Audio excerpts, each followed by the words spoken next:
This podcast is about how you see yourself immediately after a surgical procedure. I'm not talking about a few months later. I'm not talking about a year later. I'm talking about really the first week, although we may touch upon some ideas a month or three months later.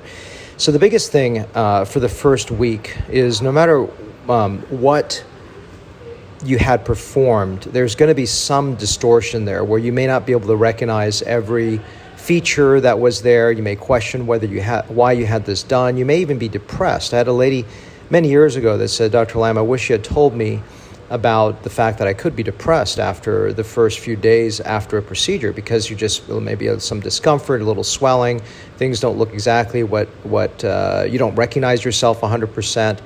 And I have actually a video where I shot that goes through this in detail, and I encourage my patients who are having facial cosmetic surgery to watch it.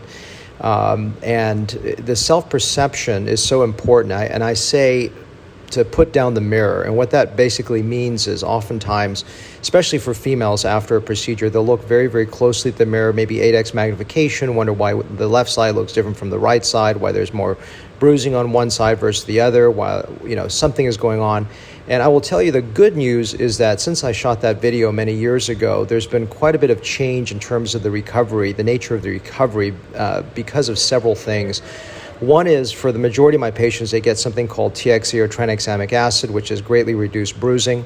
For facelifts, I use suction drains for a night that really reduces bruising further. For fat grafting, which used to cause the most distortion, now I use a pure graft system, which causes much less swelling than in the past. So the amount of swelling and bruising and discomfort is really minimized. After otoplasty and chin implants, those are the more uncomfortable procedures. I use a product called Exparel. It's an anesthetic that lasts about 2 to 3 days. So that has really made the pain very minimal for the majority of patients. So pain, not recognizing yourself, bruising have all been significantly reduced for the vast majority of my patients. Now, of course, some people may have more swelling or bruising.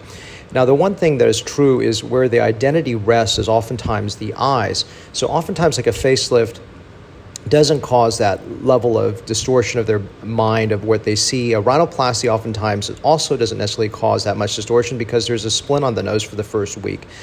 And so when you're sort of by yourself at home, wondering, you're resting and thinking to yourself all day long, should I have had this procedure done? All those kind of things. You may start questioning whether you should have had it done, and start staring at the mirror all day. And so where that distortion sits is around the eyes. And so when the eyes look slightly distorted after a blepharoplasty, fat grafting around there, that's usually where people feel they've lost their identity. Now, the one thing that's really good is that I don't change people's identity, at least in the sense that I don't make you look like a different person, nor do I make you look unnatural. So those are usually the two concerns people have. And if you can at least lay those to rest, then you won't be so worried that week that change in identity is going to be something long-term, just short-term. So I said I may briefly touch upon change of identity long-term, and this is part of that self-perception. But again, this really focus of this podcast is on the first week. But the great thing with this is that I find that, and studies have found that our self-identity is very mutable. In other words, we can adapt to changes like when a hump is reduced on the nose. We just assume that's something we're born with. A female patient of mine said that in a testimonial. She just felt as if that was the nose that she was born with. Or if the eye bags are gone, or the jawline is straighter, or let's say you even put a chin implant in, you just feel as if that's what you always had. And our brain is very plastic in the sense plastic, as you probably know, plastic surgery does not mean something fake. Plastic means changing.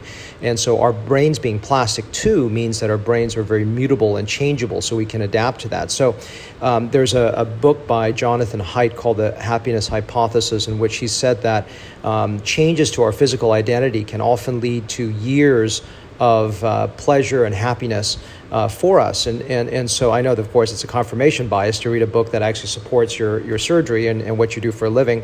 But it is interesting to look at statistically how we can actually have years of happiness from this. So this video again this podcast was really focused on the first week to help support you during your time, to support your decision, to help you understand in terms of how you should view that first week is not to stare at yourself all day, but just to relax and know that you made a good choice.